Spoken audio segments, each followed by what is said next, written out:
Good morning out there. Hi, this is Michael Cockrell, and this is my first time making a video.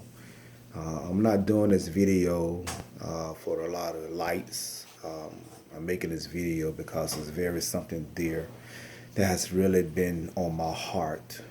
And Veterans Day is tomorrow. And I just want to send a shout out to all the veterans who are currently serving and those who have served. I want to start off by saying thank you for your service. Thank you for all the sacrifices that you have made. And I know it has been hard, especially being away from families. And I can testify about that because I'm a veteran myself. I have served in the U.S. Army for 22 plus years. I was an infantry soldier, and I spent most of my life in 82nd Airborne Division. So I used to jump out of airplanes for a living, and so I had my share as well. But one of the things that has been on my mind and has been on me, just to say something on Facebook in regard to PTSD.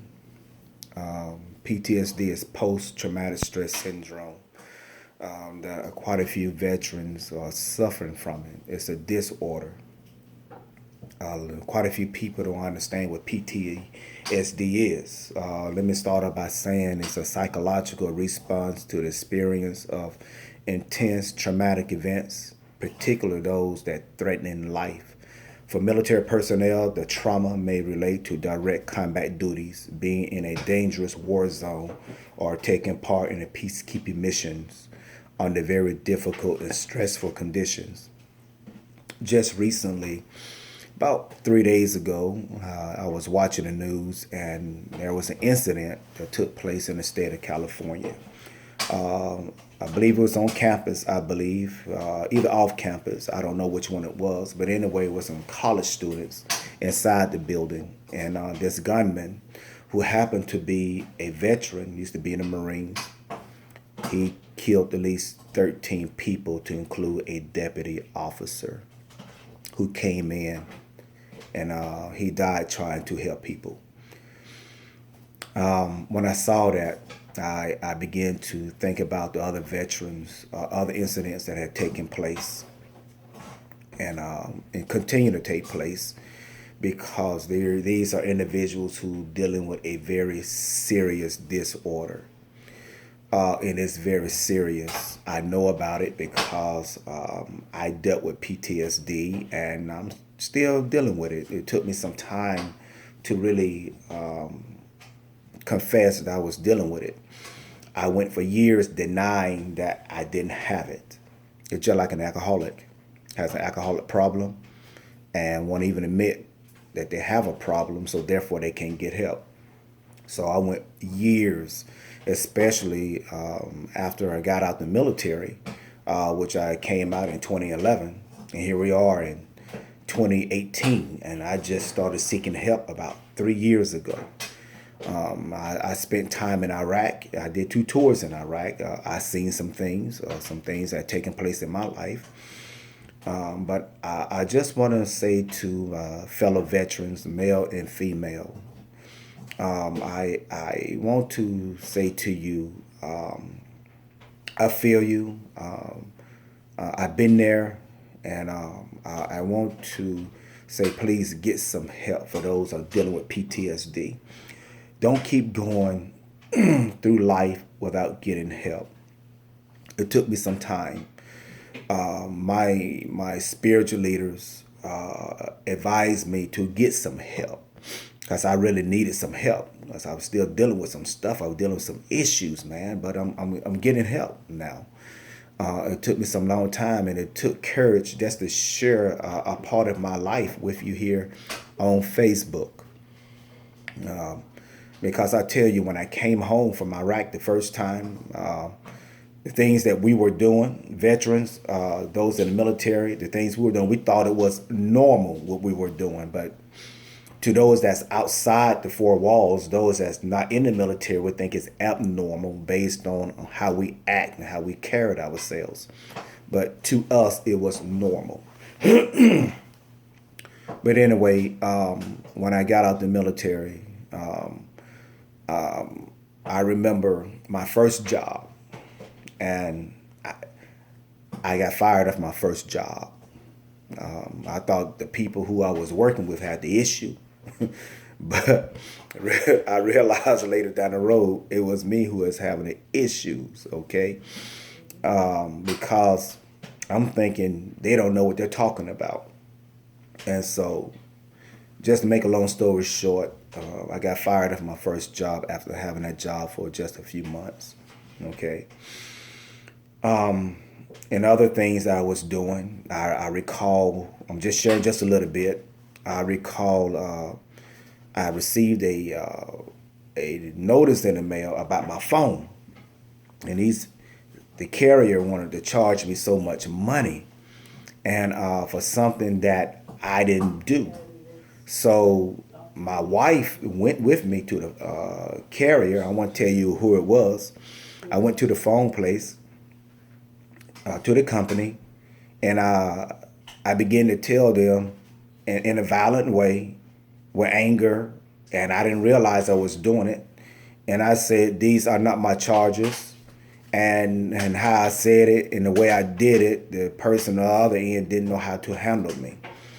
And my wife came up behind me gently, touching my back, and said, "Baby, I got it.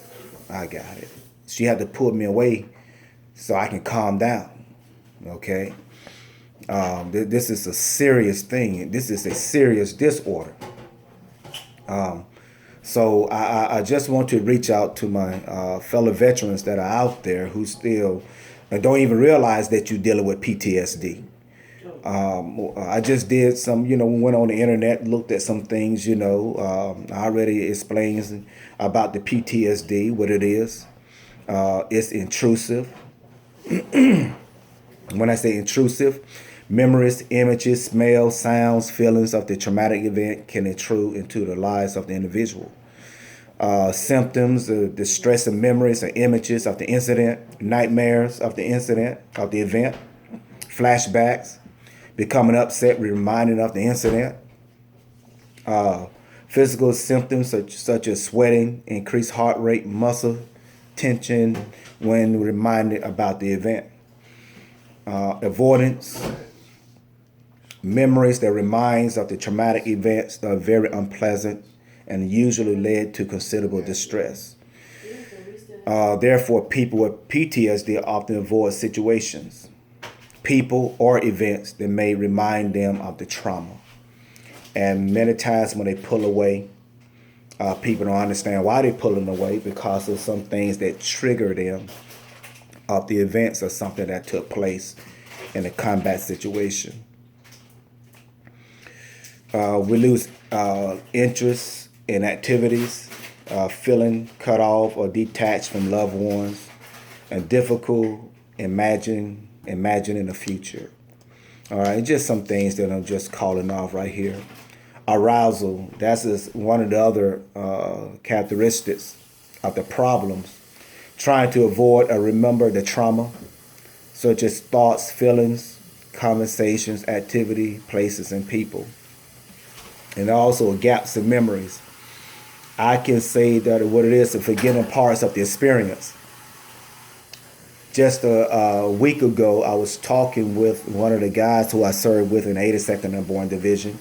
We served some time together at Fort Bragg, North Carolina. We was on a deployment together to Iraq, Desert Shield and Storm, and we were just having a conversation. I reconnected, okay, because I know we connected friends on Facebook, but we never spoke until about a week or two ago. And he was actually sharing with me about some of the other guys who we had served with. And he mentioned one of the guys who I know very well.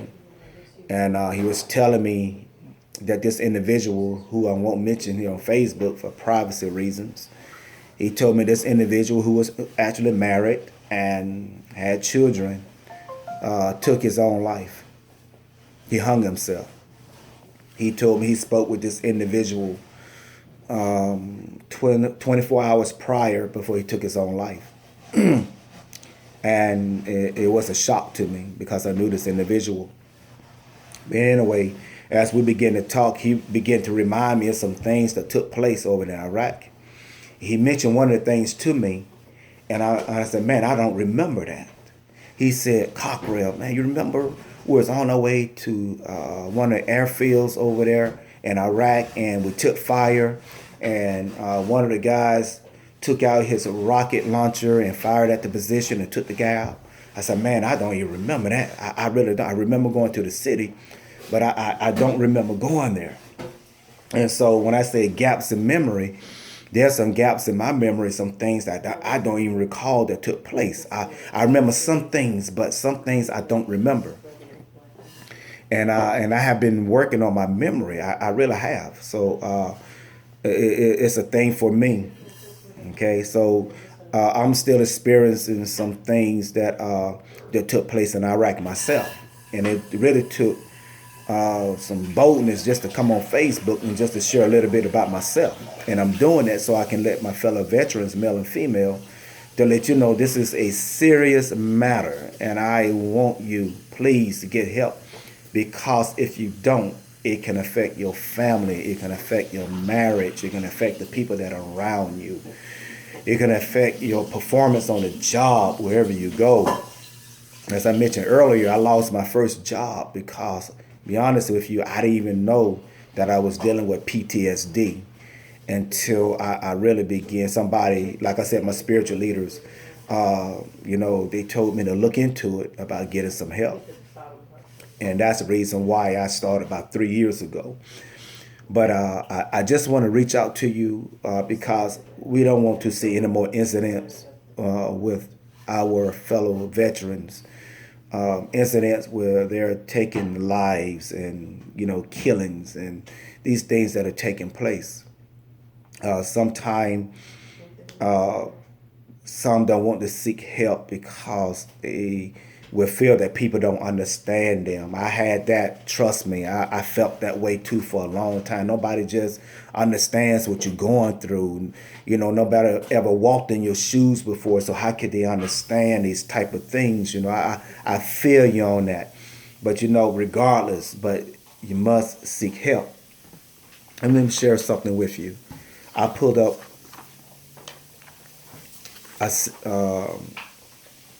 a chart that I pulled up on Facebook this morning.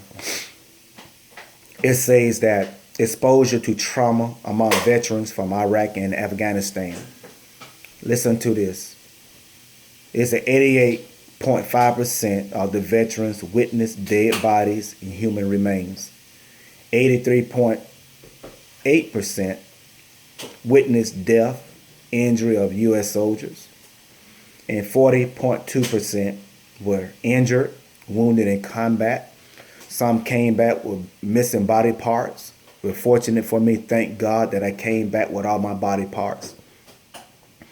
And 31.2% that caused the death of the enemy. 21.4% handled or uncovered human remains. 20.9% caused the death of a civilian. And 12.8% directly responsible for the death of a child. Those are some high percentages right here. I can give you more. So here we are, coming up on Veterans Day to honor and to observe veterans who served, those who are still serving. I just want to reach out to you and say, please get some help. We have veterans all around here in Georgia, all around Middle Georgia. We have veterans all over the United States. And I just want to please encourage you to get help. I encourage your loved ones to encourage you to get help. So I'm asking you, will you please get some help? It's important because you don't want to keep dragging this thing for a long time. So that's what I had on my heart this morning. And like I said, this is my first time doing Facebook, and I'm not doing it just to be doing what other people are doing. I promise you I'm not. I'm not doing this just to get a lot of likes. but I would ask you to do this for me. Please share this video. Share it across the board. Share if you know somebody that's a veteran and dealing with PTSD, please encourage them to get some help. Hit me up on Facebook. Hit me up in my inbox on Messenger. Okay, say, hey man, I'm one of the guys, one of the females you're talking to. Hey, hit me up, man. I'd be glad to talk with you. Okay, all right. So please just hit me up. All right. Again, my name is Michael Cockrell, and I'm a veteran. I served 22 plus years in the military, 82nd Airborne Division, infantry soldier. Hey, I did it all. Okay, so I feel you. I've been there. 2 deployments. Nothing to brag about, nothing to boast about. I'm just saying, I've been there. I'm still here. I thank God that I have my body parts. Okay, so please hit me up. All right. Have a blessed day. Have a beautiful Veterans Day.